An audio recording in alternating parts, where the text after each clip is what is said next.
Waheguru Ji Ka Khalsa, Waheguru Ji Ki Fateh. Welcome to the segment of Coach Gurbani's a-sabad-a-day. The recitation is the last verse in the Bani called Dakhana of Sri Rag ke Chant Mahalla Panjama. So the recitation first. Dakhana Sai Naam Amol Keem na koi jaan do. जिन्ना भाग मथा है से नानक हर रंग मान दो छंत कहते पवित्र सुनते सभे धन लिखती कुल तारया जियो जिनको साधु सांग नाम हर रंग तिनी ब्रह्म विचारया जियो ब्रह्म विचारया जन्म सवारया पूर्ण कृपा प्रभ करी कर गह लीने हर जसो दीने जो न धावै नह मरी सतगुर दयाल कृपाल भेटत हरे काम क्रोध लोभ मारया कथन न जाए अकथ स्वामी सदके जाए Nanak वारया.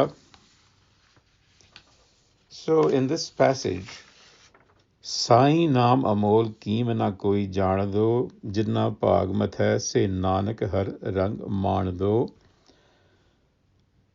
is how the passage begins. So priceless is self-knowledge. Sai Naam Amol. Sai, of course, refers to the husband or the master and is an indicator of the self within. And Naam is self-knowledge. So the Har Self is our husband, master, by virtue of bringing our creator essence. So self-knowledge is invaluable. That is to say, any attempt to estimate it is fruitless. It's beyond estimation.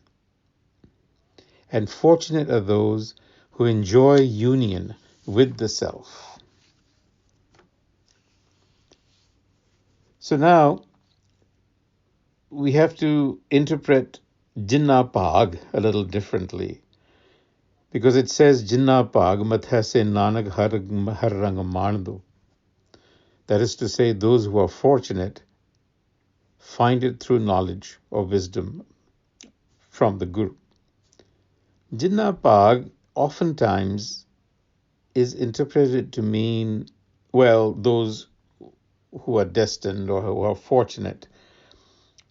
We would like to suggest that it should not be interpreted as resignation to one's fate, because this is the kind of fatalism that is highly discouraged by Sikhi.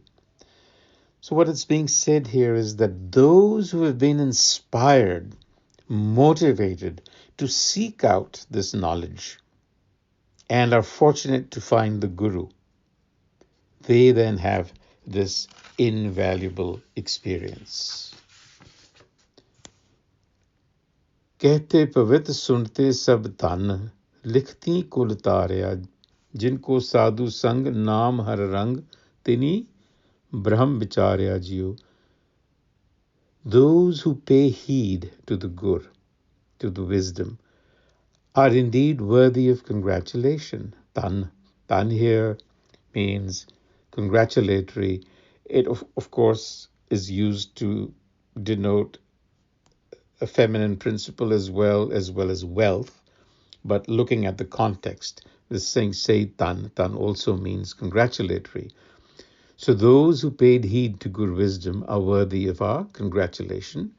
Why? Because they are most assuredly likhti, which is to write something. To write something is to be absolutely certain. So that's the context in which it appears here. Most assuredly, they are exemplars for generations to come. Kul tarna. Kul equals family, but here we are talking about the expanded family, meaning the world and generations to come. And those who have associated with the sadhu again, the enlightener Guru here, have found in the union with the herself the dawning of universal consciousness. This is Brahma Vichar. So there is an obligation to be leaders and to set an example for the world, to make it a better place. The knowledge that we are attaining is not for selfish ends. So Brahma Bicharya Janam Savarya Puran Kirpa Prabh Kari.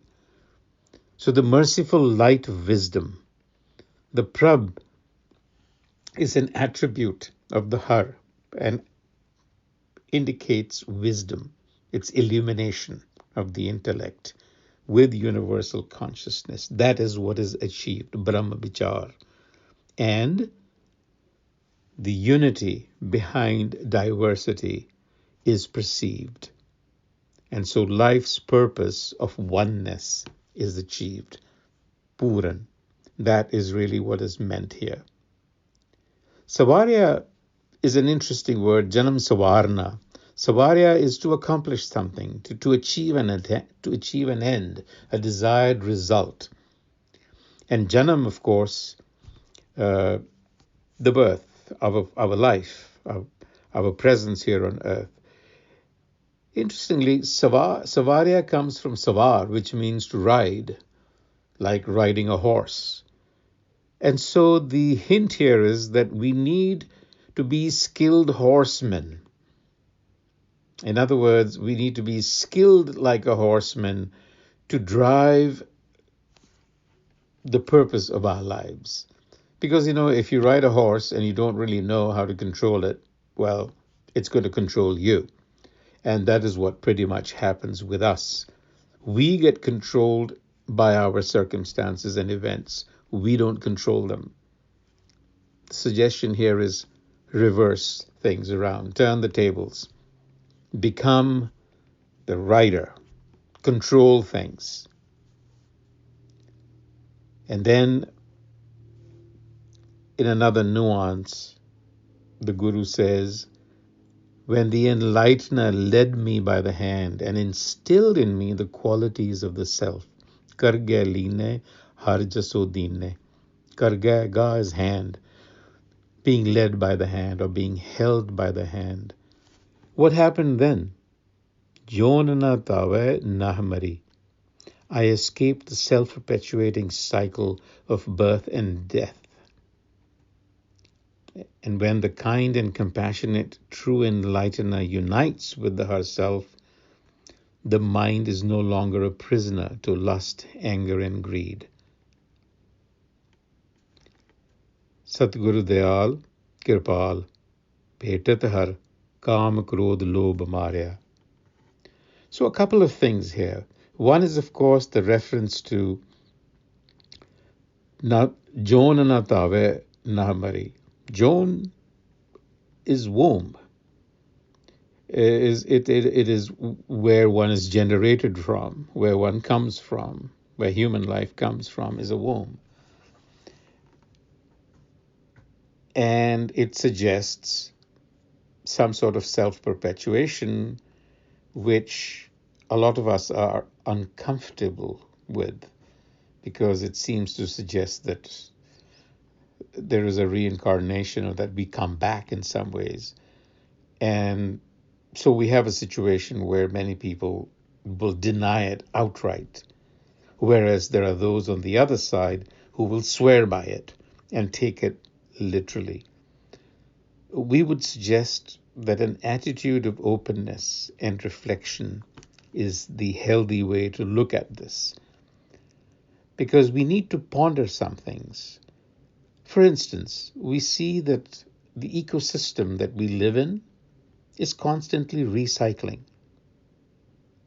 And nature has a cyclical quality to it. So it would not be far-fetched to conclude that human life gets recycled as well. Now, it may not be clear which aspect of us gets recycled. Then there is the other thought, where Gurbani actually proclaims that nothing really dies, not even the body.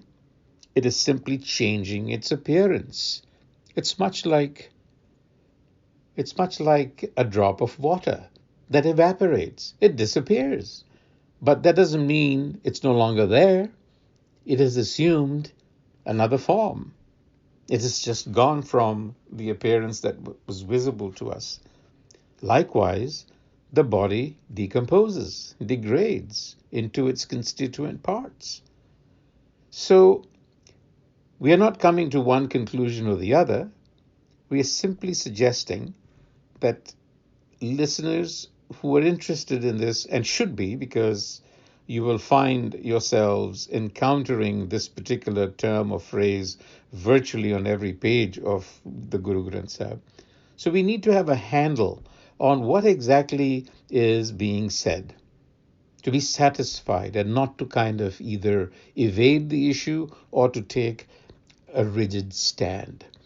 Both of these positions are really not tenable. The other here is an interesting thought around maran. Maran, the word itself comes from the Ayurvedic side of things, where they literally kill mercury or incinerate metals to reduce them to fine ash, pasam. And then they can be used in small quantities in medicines, and then they have a medicinal effect, a therapeutic effect. So take it in small doses. Similarly, Kam, Krodh, Lobh, Moh, Hankar, which is a reference to our natural appetites, sexual appetites, the desire for things. These cannot be killed in the sense of they just won't go away. What we need to do is to reduce them, reduce their potency, their hold over us, just like you're reducing the poisonous mercury to where it becomes medicinal. Likewise, we have desires, we have sexual desires, we have desires to acquire things. So we really need to use the wisdom of the Guru to understand, to be able to appreciate what is the right balance for us. So it's a matter of moderating one's appetites. So we need that guide, we need that compass. That is what is being explained here in this Shabad. With those thoughts, until the next time, Waheguru Ji Ka Khalsa, Waheguru Ji Ki Fateh.